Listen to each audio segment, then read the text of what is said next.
नमस्कार मेरे श्रोतागण। मैं आपको एक शिव जी की स्तुति के बारे में जानकारी दे रही हूँ कि ये स्तुति किसने कही थी। किसने ये स्तुति शिव जी के सामने शिव जी को प्रसन्न करने के लिए कही थी, इस बारे में मैं आपको जानकारी दे रही हूँ। कि देखिए, काकभूषुंडी जी गरुड़ जी से बोल रहे हैं कि वो अपने पिछले जन्म की बात बता रहे हैं कि मैंने शिव जी के सामने अपने गुरु का मैंने अनादर किया था, तो मैंने अपने गुरु को प्रणाम नहीं किया था, इसलिए भगवान शिव हमसे रुष्ट होकर के और मुझे घोर श्राप दे दिया, सर्प बनने का मुझे श्राप दिया। और मेरे गुरुदेव को अपमानित हो करके भी मेरे गुरुदेव ने मेरी रक्षा के लिए शिव जी से गदगद वाणी में और उनके घोर श्राप को देख करके बहुत भयभीत हुए, हाहाकार हो गया। उनके मन में हुआ कि अब मेरे शिष्य का क्या होगा। तो उन्होंने वो गुरु जिनका मैंने अनादर किया था, काकभूषुंडी जी बोल रहे हैं कि मैंने अपने गुरु का अनादर किया, तो वही गुरु वही ब्राह्मण थे जो हमारे लिए उन्होंने शिव जी से दंडवत करके गदगद वाणी में हम शिव जी की विनती की और ये स्तुति उन्होंने शिव जी को क्षमा याचना की अपने शिष्य के लिए गुरु ने। तो ये स्तुति है। नमामि स्मीशान निर्वाण रूपम विभुं व्यापकं ब्रह्म वेद स्वरूपम निजम निर्गुणं निर्विकल्पं निरीहं चिदाकाशमाकाशवासं भजेऽहं निराकार ओंकार मूलं तुरीयं गिराज्ञानगोतीतमीशं गिरीशं करालं महाकाल कालं कृपालं गुणागार संसार पारं नतोऽहं तुषाराद्रिशङ्काश गौरं गंभीरं मनोभूतिकोटिप्रभा श्रीशरीरं स्फुरन्मौलकल्लोल नीचारुगंगा लसद् बालेन्दुकण्ठे भुजंगा चलत्कुण्डलं भूषुनेत्रं विशालं प्रसन्नाननं नीलकण्ठं दयालं मृगाधीशचर्माम्बरं मुण्डमालं प्रियं शङ्करं सर्वनाथं भजामि प्रचण्डं प्रकृष्टं प्रगल्भं परेशम् अखण्डम् अजं भानुकोटिप्रकाशं त्रयः शूलनिर्मूलनं शूलपाणिं भजेऽहं भवानी पतिं भावगम्यं कलातीत कल्याण कल्पान्तकारी सदा सज्जनानन्ददाता पुरारी चिरानंद संदोह मोहापहारी प्रसीदत प्रभो मन्मथारी न यावद् उमानाथ पादारविन्दे भजन्ति हलोके परे वा नराणं न तावत् सुखं शान्ति संतापनाशं प्रसीदत प्रभो सर्वभूतादिवासं न जानामि योगं जपं नैव पूजां नतोऽहं सदा सर्वदा सम्भुतुभ्यं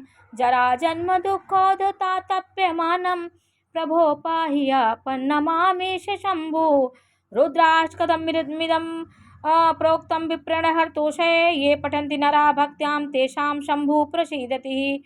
ये स्तुति करने से भगवान रुद्र की स्तुति उन्होंने की। शिव जी की स्तुति से वो शिव जी थोड़ा प्रसन्न हुए और उन्होंने उनके शाप को थोड़ा सा कम किया और उन्हें दूसरे जन्म में काकभूषुंडी बनने का वरदान दिया कि ज्ञानी होंगे तो काकभूषुंडी फिर कौवे के रूप में उन्होंने जन्म लिया। जो मनुष्य उसे भक्ति पूर्वक पढ़ते हैं वो ये जो स्तुति पढ़ते हैं उनका भगवान शंभु उनके ऊपर कृपा करते हैं। तो ये स्तुति जो है सुनि विनती सर्वज्ञ शिव देखी विप्र अनुराग पुनि मंदिर न भवानी भई द्विज वर मांगू। तो उन्होंने सर्वज्ञ शिव जी ने विनती सुनी और ये स्तुति करने के बाद उन्होंने ये विनती सुन करके ब्राह्मण का प्रेम देखा। तब मंदिर में आकाशवाणी हुई कि हे द्विज श्रेष्ठ, जो उनके काकभूषण जी के गुरु थे, उनसे आकाशवाणी हुई कि हे द्विज श्रेष्ठ, आप वर मांगो, क्या वर मांगना चाहते हो। तो उनके ब्राह्मण जो उनके गुरु थे उन्होंने कहा कि जो प्रसन्न प्रभु मोह पर, नाथ दीन पर नेहु, निज पद भगत देई प्रभु, पुण्य दूसर वर देहु।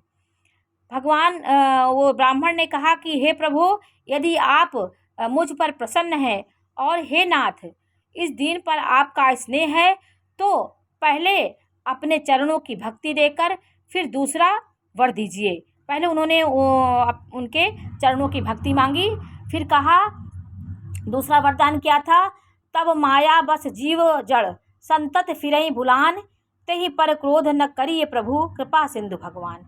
उन ब्राह्मण गुरु ने कहा, हे प्रभु, यह अज्ञानी जीव आपकी माया के वश होकर निरंतर भूला फिरता है, मतलब ये अपने माया के भ्रम में भूलता रहता है। हे कृपा के समुद्र भगवान, उस पर क्रोध न कीजिए। उन्होंने अज्ञानी मनुष्यों के लिए ये विनती और ये स्तुति शिव जी के सामने कह के ये वरदान मांगा कि शंकर दीन दयाल अब एहि पर होहु कृपाल, साप अनुग्रह होई जहि नाथ थोरहि काल। हे दीनों पर दया करने वाले कल्याणकारी भगवान शंकर, अब इस पर कृपालु होइए, होकर के कृपा कीजिए। इससे हे नाथ थोड़े ही समय में इसका शाप से यह अनुरक्त, ये शाप के बाद अनुग्रह करके आपसे ये पाप से मुक्त हो जाए। उन्होंने यही वर मांगा, एहि कर होई परम कल्याणा, सोई करहूँ अब कृपा निधाना। तो विप्र गिरा सुनि परहित सानी, एवं अस्तु इति भई नभवानी। तो उन्होंने ये सब भगवान शिव से कही, तो वो आकाशवाणी हुई। आकाशवाणी से ही पहले भगवान बोलता था, हे यही कीजिए का कल्याण हो। अपने शिष्य के लिए उन्होंने भगवान शिव से स्तुति की, इसका वही काम आप करिए जिससे इसका कल्याण हो, क्योंकि इतना बड़ा श्राप कैसे मुक्त होगा। दूसरे के हित के लिए हुई ब्राह्मण की वाणी, फिर आकाशवाणी हुई, एवं अस्तु ऐसा ही हो, ऐसा कहा गया आकाशवाणी में। यद्यपि कीन यही दारुण पापा, ये पुण्य दीन कोप करी सापा, तदपि तुम्हारी साधुता देखी, करियहूँ यहीं पर कृपा विशेखी। तो वो गुरु के विनती सुन करके उन्होंने कहा कि एवं अस्तु ऐसा ही होगा, जैसे आपने कहा वैसा ही होगा। तो ये भगवान शिव की करुणा दृष्टि थी, वो उन्होंने उनके सामने गदगद होकर के विनती से उन्होंने ये स्तुति की, तो भगवान शिव प्रसन्न हो गए और एवं अस्तु कह के उन्हें उन ब्राह्मण गुरु को यही वरदान दिया। तो काकभूषुंडी दूसरे जन्म में, थोड़ी जन्म में उनका ये पाप नष्ट हो गया, फिर वो काकभूषुंडी के रूप में ज्ञानी हुए और ज्ञान प्राप्त किया।